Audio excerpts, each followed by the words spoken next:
मिलन कभी संभव नहीं होगा कि गुरु इंतजार करेगा। वह मिलन जिसके लिए तुम्हारा जन्म हुआ है, ध्यान रखना, तब होगा जब तुम प्रेम में होगे। वह मिलन जिसके लिए तुम्हारा जन्म हुआ है तब होगा जब तुम प्रेम के साथ प्रतीक्षा में होगे। प्रेम ही नहीं, प्रतीक्षा भी। बोले कब तक? बोले मरते दम तक।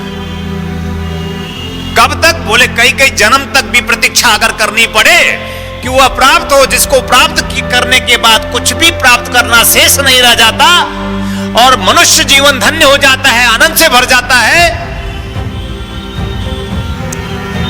तो प्रेम और प्रतीक्षा यानी इंतजार आपको करना है, क्योंकि पंचभूतों से तुम्हारा यह शरीर बना है। तुम्हारे देह का निर्माण पंचभूतों से हुआ है। क्षिति, जल, पावक, गगन, समीरा। पंच तत्वों से मन नहीं बनता, ध्यान रखना। पंच तत्वों से देह बनता है और इन पंच तत्वों की आवश्यकताएं हैं हमारा काम।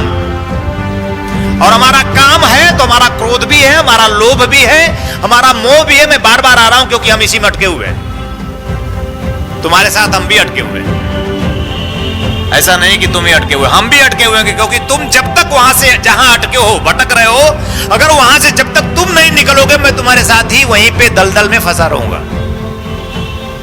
तुम क्या समझते हो मैं यहां बैठा हूं? तुम्हारे अंदर मैं विराजमान हूं और तुम जितनी चोरियां करते हो मैं सब जानता हूं। एक ऐसी स्त्री जिसके पास वह सब कुछ था, मीरा नाम है। ऐसी स्त्री जिसके पास सब कुछ था, वह जो सब कुछ प्राप्त करने के लिए हम सब प्रयासरत हैं, देहगत जीवन जीने के लिए, सुखी जीवन जीने के लिए, सर्वस्वता के साथ प्रभु ने दिया था। राजरानी थी वो।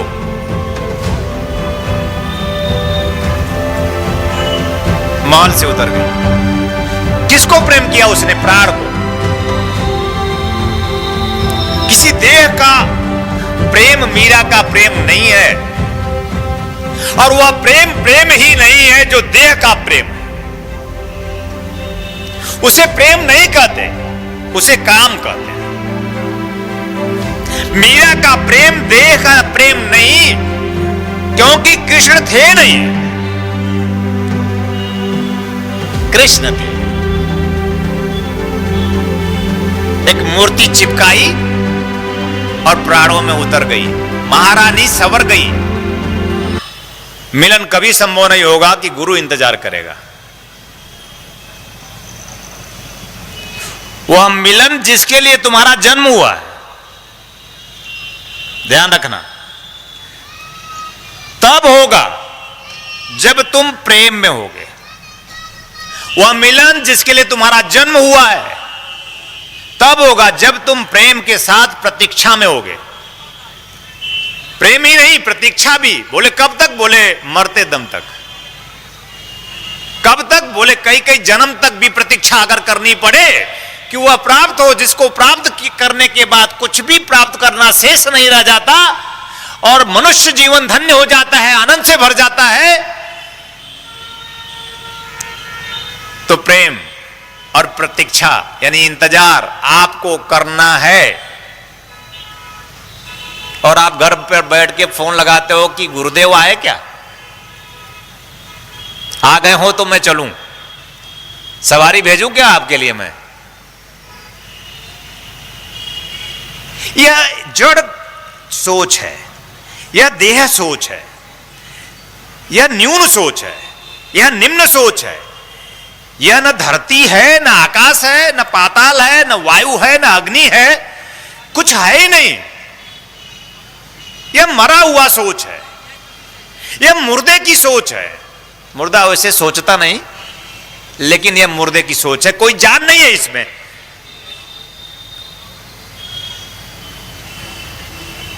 यह इसलिए परिचर्चा हो रही है धरती की, क्योंकि पंचभूतों से तुम्हारा यह शरीर बना है। तुम्हारे देह का निर्माण पंचभूतों से हुआ है। क्षिति, जल, पावक, गगन, समीरा। पंच तत्वों से मन नहीं बनता, ध्यान रखना। पंच तत्वों से देह बनता है और इन पंच तत्वों की आवश्यकताएं हैं हमारा काम। और हमारा काम है तो हमारा क्रोध भी है, हमारा लोभ भी है, हमारा मोह भी है। मैं बार बार आ रहा हूं क्योंकि हम इसी में अटके हुए हैं। तुम्हारे साथ हम भी अटके हुए हैं, ऐसा नहीं कि तुम ही अटके हुए, हम भी अटके हुए हैं। क्योंकि तुम जब तक वहां से जहां अटके हो, भटक रहे हो, अगर वहां से जब तक तुम नहीं निकलोगे, मैं तुम्हारे साथ ही वहीं पे दलदल में फंसा रहूंगा। तुम क्या समझते हो मैं यहां बैठा हूं? तुम्हारे अंदर मैं विराजमान हूं। और तुम जितनी चोरियां करते हो मैं सब जानता हूं, क्योंकि मैं अंदर हूं। बाहर होता तो न जानता। जैसे तुम मेरे बारे में, मेरे मन में इस समय तुम्हारे कई गालियां दे रहा हूं, तुम्हें नहीं पता। तुम भी मन में कितनी गालियां कितने लोगों को देते हो, किसी को क्या पता? क्योंकि तुम बाहर हो। बाहर वालों से जो बाहर होते हैं वो कुछ नहीं जानते, एक दिन समाप्त हो जाते हैं। लेकिन जिन जिन लोगों ने भीतर दौड़ लगाई, जिन जिन लोगों ने भीतर दौड़ लगाई, तो वही पाई वो मूल। पायो जी मैंने एक ऐसी स्त्री जिसके पास वह सब कुछ था, मीरा नाम है। ऐसी स्त्री जिसके पास सब कुछ था, वह जो सब कुछ प्राप्त करने के लिए हम सब प्रयासरत हैं, देहगत जीवन जीने के लिए, सुखी जीवन जीने के लिए, सर्वस्वता के साथ प्रभु ने दिया था। राजरानी थी वो।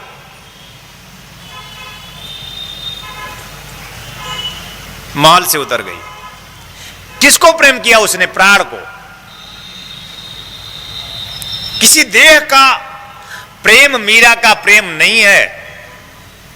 और वह प्रेम ही नहीं है जो देह का प्रेम है। उसे प्रेम नहीं कहते, उसे काम कहते हैं। मीरा का प्रेम देह का प्रेम नहीं, क्योंकि कृष्ण थे नहीं, कृष्ण थे। एक मूर्ति चिपकाई और प्राणों में उतर गई। महारानी सवर गई और धक्के दे दी, पैरों से उछाल दी, वो पूजी क्योंकि पा ली। यानी कहने का अर्थ है कि जब तक पाओगे नहीं उसे, उस प्रकाश से जब तक तुम मिलोगे नहीं जिससे तुम हो, कभी सोचे नहीं कि किससे हो। यह सोचना धर्म है। कभी नहीं सोचे कि कहां से आए, मिलेंगे कि नहीं मिलेंगे। मानव जीवन का पूर्ण वो जो है सदशास्त्रों में, हम पूरा करेंगे या नहीं करेंगे। ऐसा चिंतन 24 घंटे में एक बार करेंगे या नहीं करेंगे। जब पर बैठकर यही सोचेंगे या नहीं सोचेंगे। समझिए जरा सा, भागिए, दौड़िए, उन्मुख होइए, इंतजार कीजिए, प्रेम में रहिए, प्रतीक्षा कीजिए और इंतजार करिए, प्रतीक्षा कीजिए उसका। और ये सब प्रेम में होता है। प्रेम होगी तो प्रतीक्षा होगी। प्रेम के बिना इंतजार किसी काम नहीं करते। और प्रेम ये कि प्राणों की चाह है क्या? मानव जीवन की पूर्णता की अभिप्सा है क्या? क्या हम सोचते हैं भी ऐसा? कोई एकाक बिरला शायद सोच पाता है। और जो सोचता है वो भी देह में रहता है, जो सोचता है वो भी मन में रहता है, जो सोचता है वो भी उससे आगे के प्राण में रहता है। पहुंचता है वही जो सोचता है। जब भगवान बुद्ध को ज्ञान हुआ और उन्होंने धम्मपद लिखा तो उसमें पहला ही सूत्र लिखा, जो सोचोगे वही बनोगे। मैं ऊर्जा हूं, मैं शक्ति हूं, मैं तटस्थ हूं, मैं आलोक हूं, मैं प्रकाश हूं, परम हूं मैं। तुम्हारा चिंतन सद का होगा तो मैं तुम्हें सद से परिचित कराऊंगा। तुम्हारा चिंतन असद का होगा तो मैं असद के रूप में तुम्हारे अंदर विराजमान हो जाऊंगा।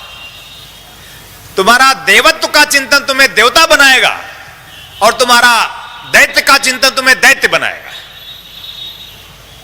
तुम्हारा ब्रह्म का चिंतन तुम्हें ब्रह्म आनंद से भर देगा, मैं ही हूं। और तुम्हारा राक्षस का चिंतन तुम्हें राक्षस बना देगा, अपयश के पात्र बनकर इस संसार में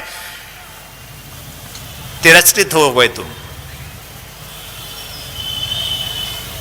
एक मानव जीवन ही तो है केवल धन्य है, बाकी जीवन तो अधो।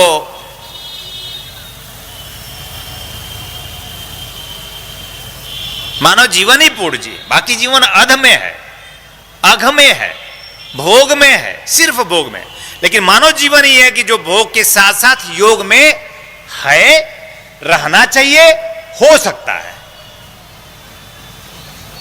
ये मानव जीवन ही है कि भोग और मोक्ष, भोगस्थ मोक्षस्थ मानव जीवन है। हमने कहा पुराने का अर्थ होता है जो ज्ञानस चेतना से पूर्ण हो जाए। और ज्ञान ये कहता है कि गुरु के खाने के पहले शिष्य खा ले तो यह ज्ञान है।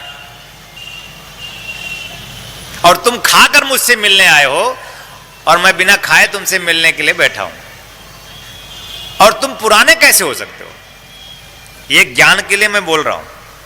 एक नीतिगत स्थितियां तुम्हारी सही हो, तुम्हारी नीति और नियति दोनों में फर्क है।